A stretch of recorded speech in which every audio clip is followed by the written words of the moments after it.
Hello students, कैसे हैं आप सब। पूरी उम्मीद है कि आप खुश होंगे, स्वस्थ होंगे और अपने लक्ष्य को लेकर पूरी तरह समर्पित होंगे।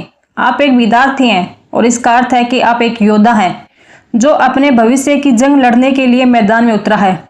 लेकिन ध्यान रखिए, यह रास्ता आसान नहीं है क्योंकि इस मैदान में लाखों प्रतिभागी हैं और हजारों के सपने हैं और एक ही मंजिल है। यह कोई साधारण प्रतियोगिता नहीं है, यह आपकी जिंदगी की दिशा तय करने वाली जंग है। और इस जंग में वही विजेता बनता है जो सबसे ज्यादा तैयारी करता है, जो कभी हार नहीं मानता है और जो आखिरी दम तक लड़ता है। तो अब समय है आप अपने हथियारों को तेज करने का। आपका सिलेबस ही आपकी तलवार है, आपकी समझदारी ही आपकी ढाल है और आपकी मेहनत ही आपकी असली ताकत है। जब आप रिवीजन करते हो और समय से पढ़ाई करते हो, जब आप खुद पर विश्वास करते हो, तब आप अपने हथियारों को धार दे रहे होते हो।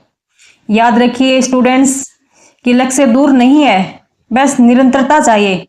हर दिन थोड़ा थोड़ा करके आप आगे बढ़िए और आप खुद से कहिए, मैं कर सकता हूँ, मैं करूँगी या करूँगा और मैं ज़रूर जीतूँगी या जीतूँगा। तो तैयार हो जाइए अपने सपनों को सच करने के लिए। अपने भीतर के योद्धा को जगा दो अब, और उस लक्ष्य को पाने के लिए जिसे पाने का आपने संकल्प लिया है, आपने खुद से वादा किया है और इतने दिनों से आप उससे पाने के लिए पढ़ाई की है। समाज की बातों का ध्यान मत दीजिए क्योंकि समाज का काम है कहना आप सफल हो जाओ। आप नहीं सफल होगे तो लोग कहेंगे कि हमें तो पता था कि वो पढ़ाई नहीं करता। अगर आप सिलेक्ट हो जाओगे एग्जाम में, तब लोग कहेंगे हमें तो पता था उसका पहले से ही कि वो एक दिन लाइफ में कुछ बनेगा। तो समाज की बातों का ध्यान मत दीजिएगा क्योंकि समाज का काम है कुछ तो कहना। तो चलिए इसी के साथ ही हम अपने जो 1500 प्रश्नों की श्रृंखला या सीरीज चल रही थी उसको कंप्लीट करते हैं। आज के वीडियो में इतिहास के जितने भी प्रश्न बनते हैं वो कंप्लीट हो जाएंगे। कल का जो वीडियो आएगा उसमें लोक देवताओं से संबंधित प्रश्न बनेंगे जो कक्षा 10 की किताब से बनते हैं। प्रश्न नंबर 418, अंतिम हिंदू शासक जिसने अश्वमेध यज्ञ कराया था। तो आपका उत्तर होगा सवाई जयसिंह। सवाई जयसिंह द्वितीय एक विद्वान, खगोल शास्त्री और परंपरा प्रेमी शासक थे। उन्होंने वैदिक परंपराओं के पुनरुत्थान हेतु अश्वमेध यज्ञ करवाया जो एक राजनीतिक एवं धार्मिकता का प्रतीक था। प्रश्न नंबर 419, जयपुर में नाहरगढ़ दुर्ग का निर्माण किसने 734 ईस्वी में करवाया। तो आपका उत्तर होगा सवाई जयसिंह द्वितीय द्वारा। अरावली की पहाड़ियों पर स्थित यह किला जयपुर की सुरक्षा के लिए बनाया गया था। प्रश्न नंबर 420, जयबान तोप का निर्माण किसने करवाया था। तो आपका उत्तर होगा सवाई जयसिंह द्वितीय ने।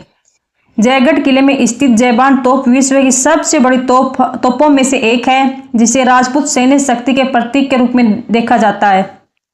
प्रश्न नंबर 421, सती प्रथा को रोकने का प्रयास करने वाला पहला हिंदू राजपूत शासक कौन था। तो आपका उत्तर होगा सती प्रथा को रोकने वाला पहला हिंदू राजपूत शासक सवाई जयसिंह द्वितीय थे। इन्होंने सामाजिक सुधारों की दिशा में कदम उठाते हुए सती प्रथा पर रोक और विधवा विवाह को प्रोत्साहित करने के लिए नियम बनाए थे। प्रश्न नंबर 422, जैसलमेर नगर की नींव किसने रखी थी। तो आपका उत्तर होगा राहुल जैसल ने जैसलमेर की नींव रखी थी। 12वीं शताब्दी में राहुल जैसल भाटी ने त्रिकुट पर्वत पर जैसलमेर की स्थापना की जो रणनीतिक व्यापारिक मार्ग पर स्थित था। प्रश्न नंबर 423, किस दुर्ग का इतिहास 22 शाखे, सॉरी ये 22 शाखा यहाँ पर गलत टाइप हो गया है, यहाँ पे आपका 2.5 शाखे के लिए प्रसिद्ध है। तो आपका उत्तर होगा जैसलमेर दुर्ग जो है वह 2.5 शाखे के लिए प्रसिद्ध है। प्रश्न नंबर 424, जैसलमेर का पहला शाखा किस शासक के काल में हुआ। तो आपका उत्तर होगा राव मूलराज के समय। दिल्ली के सुल्तानों के आक्रमण के समय यह शाखा हुआ जब राजपूतों ने वीरगति पाई और स्त्रियों ने जोहर किया। प्रश्न नंबर 425, पहले शाखे के समय जैसलमेर पर किसने आक्रमण किया। तो आपका उत्तर होगा अलाउद्दीन खिलजी के आक्रमण के समय जैसलमेर में पहला शाखा हुआ जिसे बाठी वंश के साहस का परिचय मिलता है। प्रश्न नंबर 426, जैसलमेर का दूसरा शाखा किस शासक के समय हुआ था। तो आपका उत्तर होगा राव दुद्दा के समय। दिल्ली के सल्तनत के आक्रमण के उत्तर में यह दूसरा जौहर हुआ था, जो फिर से राजपूती शौर्य और बलिदान का उदाहरण बना। प्रश्न नंबर 427, दूसरे साखे के समय जैसलमेर पर किसने आक्रमण किया था? तो आपका उत्तर होगा फिरोज शाह तुगलक ने। फिरोज शाह तुगलक ने जैसलमेर पर आक्रमण किया, जिसे यह दूसरा भीषण शाखा हुआ था। प्रश्न नंबर 428, जैसलमेर का तीसरा अर्ध शाखा कब हुआ? तो आपका उत्तर होगा 1550 ईस्वी में। इस बार पूर्ण शाखा न होकर अर्ध शाखा हुआ, जिसमें कुछ स्त्रियों ने जौहर किया और पुरुषों ने पुरुषों का इसमें शाखा नहीं हुआ, केसरिया नहीं हुआ। यह आंशिक युद्ध था। प्रश्न नंबर 429, तीसरे अर्ध शाखे के समय जैसलमेर का शासक कौन था? तो आपका उत्तर होगा लूणकरण। लूणकरण के शासन काल में जैसलमेर पर अमीर अली ने आक्रमण किया, जिसे यह अर्ध शाखा हुआ था। तीसरे अर्ध शाखे के समय जैसलमेर पर आक्रमण करने वाला कौन था? तो आपका उत्तर होगा अमीर अली। प्रश्न नंबर 431, जैसलमेर के किस शासक ने अकबर के दरबार में मुगलों की अधीनता स्वीकार की? तो आपका उत्तर होगा हर्राई भाटी ने।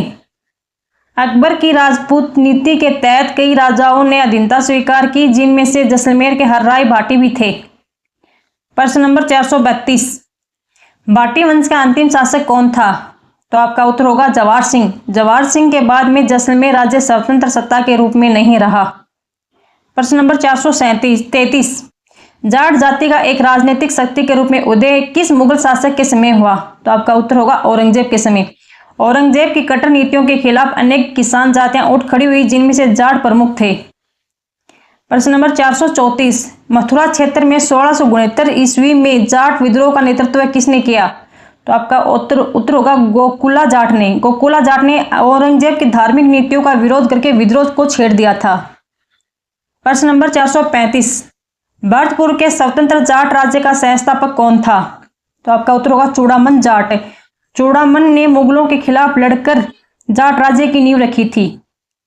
प्रश्न नंबर 436, धून नामक स्थान पर किला किसने बनवाया था? तो आपका उत्तर होगा चूड़ामन जाट ने। चूड़ामन ने धून में रणनीतिक दृष्टि से किले का निर्माण करवाया, जो स्वतंत्रता के लिए संघर्ष का प्रतीक बना। प्रश्न नंबर 437, बदन सिंह को ब्रजराज की उपाधि किसने प्रदान की? तो आपका उत्तर होगा सवाई जयसिंह द्वितीय ने। यह उपाधि उन्हें उनके क्षेत्रीय प्रभाव और सहयोग के रूप में दी गई थी। प्रश्न नंबर 438, डीग के जग महलों का निर्माण किसने करवाया था? तो आपका उत्तर होगा सूरजमल ने। प्रश्न नंबर 439, भरतपुर को राजधानी किसने बनाया? तो आपका उत्तर है बदन सिंह ने। उन्होंने इसे एक संगठित जाट राज्य की राजधानी के रूप में विकसित किया था। प्रश्न नंबर 440, सूरजमल ने जयपुर के उत्तराधिकारी संघर्ष में किसका पक्ष लिया था? तो आपका उत्तर होगा ईश्वरी सिंह का। सूरजमल की राजनीतिक ने जयपुर के उत्तराधिकार युद्ध में संतुलन का साधा काम किया था। प्रश्न नंबर 441, तीसरे पानीपत युद्ध 1761 ईस्वी के बाद किसने पराजित मराठों की सहायता की थी? तो आपका उत्तर होगा महाराजा सूरजमल ने। प्रश्न नंबर 442, किस जाट राजा की मृत्यु 763 ईस्वी में रूहेलों से लड़ते हुए हुई? तो आपका उत्तर है महाराजा सूरजमल। प्रश्न नंबर 443, सूरजमल का प्रतिद्वंदी रूहेला में कौन था? तो आपका उत्तर होगा नजीब खान के साथ हुआ संघर्ष जाटों के लिए निर्णायक युद्ध सिद्ध हुआ था। प्रश्न नंबर 444, करौली के यादव वंश की स्थापना विजयपाल ने कब की थी? तो आपका उत्तर है 1040 ईस्वी में विजयपाल ने करौली में यादव राज्य की नींव रखी थी। प्रश्न नंबर 445, विजयपाल ने अपनी राजधानी कहाँ बनाई? तो आपका उत्तर होगा बयाना भरतपुर में। उन्होंने बयाना को प्रारंभिक राजधानी बनाकर राज्य का विस्तार किया था। प्रश्न नंबर 446, करौली नगर की स्थापना किसने और कब की थी? तो आपका उत्तर होगा अर्जुन पाल ने 1348 ईस्वी में करौली शहर को सुव्यवस्थित राजधानी के रूप में स्थापित किया था। प्रश्न नंबर 447, 1650 ईस्वी में करौली को अपनी राजधानी किसने बनाया? तो आपका उत्तर होगा गोपाल पाल ने। प्रश्न नंबर 448, करौली में गोपाल पाल ने कौन सा मंदिर बनवाया था? तो आपका उत्तर होगा मदन मोहन मंदिर। प्रश्न नंबर 449, धर्मपाल द्वितीय ने किस मंदिर का निर्माण करवाया था? तो आपका उत्तर होगा मदन मोहन मंदिर का निर्माण पूर्ण करवाया था? महाराजा हर्षपाल ने अंग्रेजों से संधि कब की?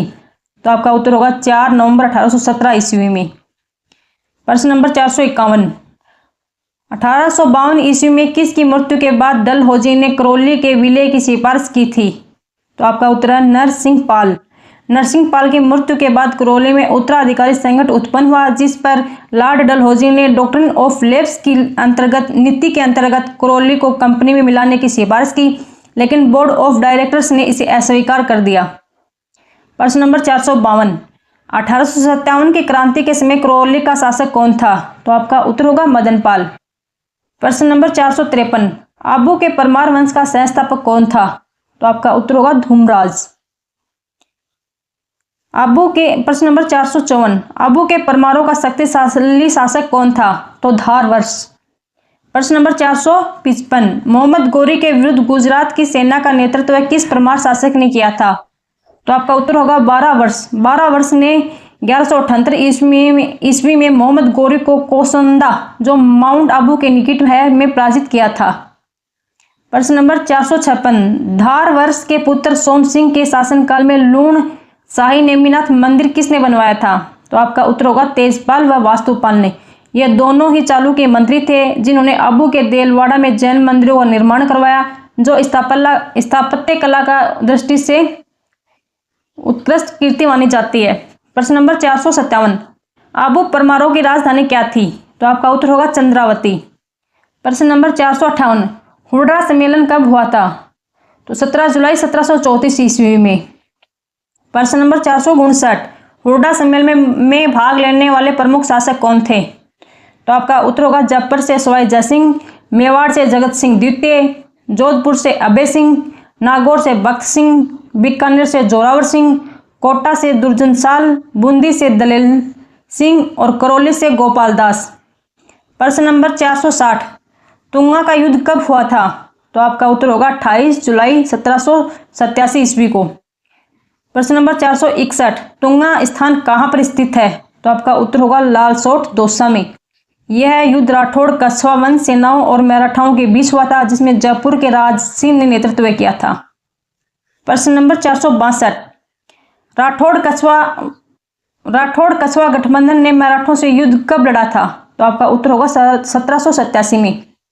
प्रश्न नंबर 463, पाटन का युद्ध कब हुआ था? 20 जून 1790 ईस्वी में। प्रश्न नंबर 464, मालपुरा का युद्ध कब हुआ था? तो 16 अप्रैल 1800 ईस्वी में मालपुरा का युद्ध हुआ था। प्रश्न नंबर 465, कृष्णा कुमारी विवाद क्या था? यह जोधपुर राज्य के बीच विवाद यह जोधपुर और जयपुर के बीच विवाह विवाद था, जिसमें मेवाड़ की राजकुमारी कृष्णा कुमारी ने अपनी आत्महत्या कर ली थी। प्रश्न नंबर 466, कृष्णा कुमारी कहाँ की राजकुमारी थी? तो उत्तर है मेवाड़ की। 467, राजस्थान में मराठा हस्तक्षेप का सबसे काला अध्याय कौन सा माना जाता है? तो आपका उत्तर है कृष्णा कुमारी का प्रकरण। मराठा सरदार अमीर लोभ और राजनीतिक लाभ के लिए राजपूतों में रियासत में हस्तक्षेप करते थे, और कृष्णा कुमारी की मृत्यु पर भी माना जाता है कि इन्हीं मराठा सरदार अमीर लोभ का हाथ था। तो चलिए आज के वीडियो को यहीं समाप्त करते हैं।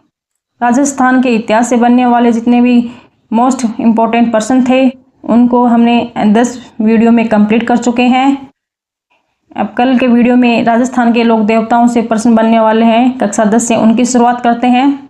तो मिलते हैं, आज की वीडियो को यही समाप्त करते हैं और मिलते हैं नेक्स्ट वीडियो में। तब तक के लिए अपनी पढ़ाई को कंटिन्यू जारी रखिएगा, आप अपने लक्ष्य में सफल हो, यही भगवान से प्रार्थना करते हैं। तो चलिए मिलते हैं नेक्स्ट वीडियो में, तब तक के लिए खुश रहिए, अपना और अपनों का ख्याल रखिए। आपका दिन शुभ और मंगलमय हो। धन्यवाद।